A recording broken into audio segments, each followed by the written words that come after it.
السلام عليكم ورحمة الله وبركاته. أهلا وسهلا بحضراتكم في وصفة جديدة معانا النهاردة. إن شاء الله قبل ما أبدأ الوصفة بتاعتنا أحب أشكر الشيف محمد عبد السلام اللي قدم معانا الحلقات اللي فاتت، وإن شاء الله مكملين مع بعض بإذن الله. فبوجه له الشكر، شكرا جزيلا ليكم وشكرا له. إن شاء الله هنقدم النهاردة وصفة جديدة هنعمل فيها الكفتة المشوية في الفرن. طبعا الكفته يا جماعه لازم تكون اللحمه بتاعتها نسبه وتناسب، يعني لو معانا كيلو لحمه هنحط عليه ربع كيلو دوش او ليا او سنان جمل او يكن، يعني ما تبقاش اللحمه حمراء خالص، لازم يكون فيها نسبه دهون عشان تبقى طريه وبتلمع معانا كده بعد ما بتطلع من الفرن.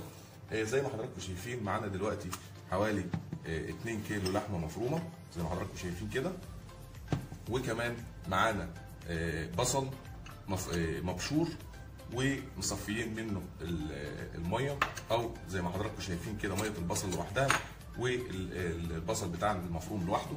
حوالي على 2 كيلو حوالي 3 بصلات كبار او 4 بصلات وسط مبشورين، وكمان معانا بقدونس اخضر او شبت، طبعا شبت لا بقدونس او كزبره متقطعين زي ما حضراتكم شايفين، وكمان معانا التوابل بتاعتنا زي ما حضراتكم شايفين كده جوز الطيب وفلفل اسمر وكزبره ناعمه وكمان حبهان مطحون وطبعا الملح، ومعانا كمان 4 فصوص توم كبار مبشورين وصلصه بوريه او معجون الطماطم اللي بينباع في المحلات.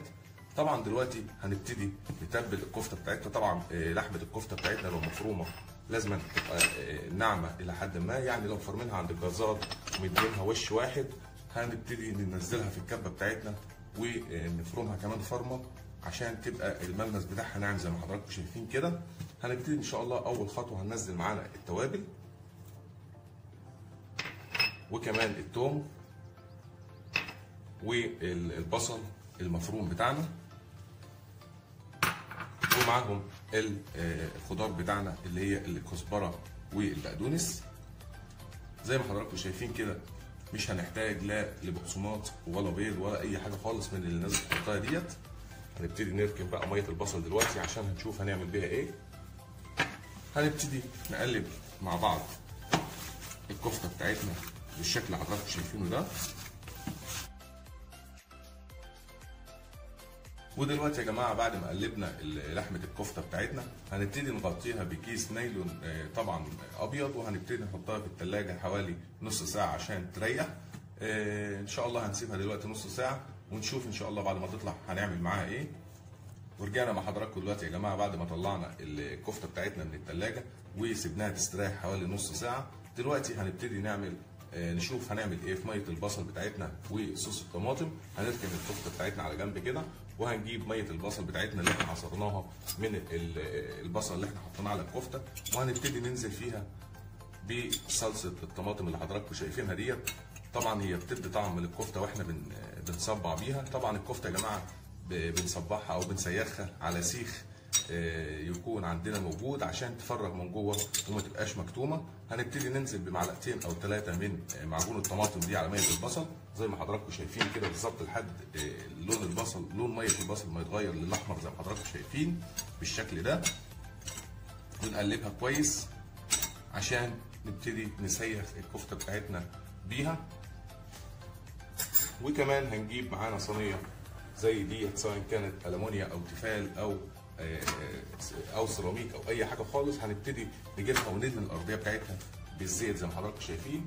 ومعانا طبعا اللحمه بتاعتنا هنبتدي نجيب سيخ من عندنا سواء كان سيخ الشوايه او سيخ فحم، هنبتدي نجيبه ونبتدي ندهن السيخ من جوه كده بميه البصل زي ما حضراتكم شايفين. وهنبتدي نجيب قطع كده من لحمه الكفته بتاعتنا زي ما حضراتكم شايفين كده، وهنبتدي ندخلها في السيخ ونبتدي نصبع عليه زي ما حضراتكم شايفين بالشكل ده.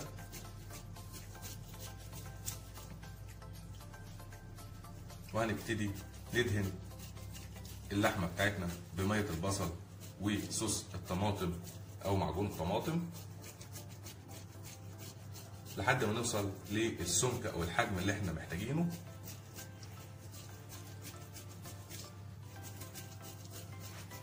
بالشكل ده هنبتدي نقص السيخ بتاعنا بالشكل ده ونرص في الصينيه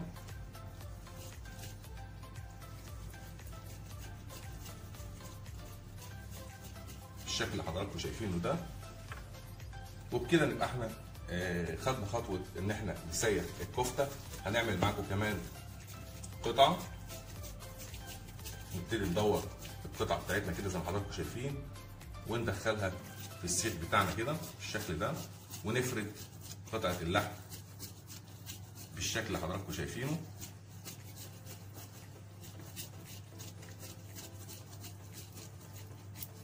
وندور او نلف القطعه زي ما حضراتكم شايفين لحد ما نوصل للحجم اللي احنا عايزينه، ونبتدي نقص بالشكل اللي حضراتكم شايفينه ده ونلف السيخ. هيطلع معانا الصابع بتاعنا مظبوط.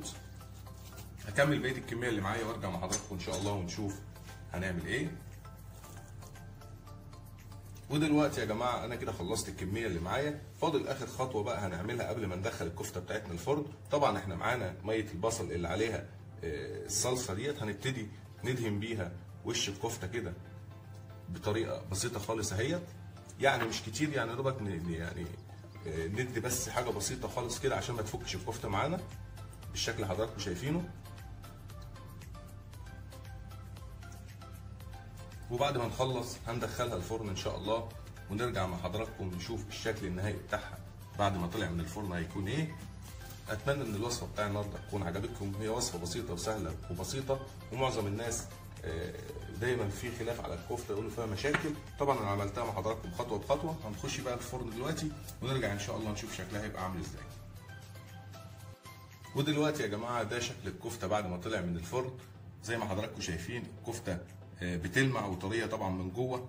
اتمنى ان الفيديو بتاع النهارده يكون عجب حضراتكم، وان شاء الله دايما مع بعض في فيديوهات جايه تانيه كتير باذن الله. واتاسف طبعا على التاخير على حضراتكم في الفتره اللي فاتت، ودي كانت لظروف خارجه عن ارادتي.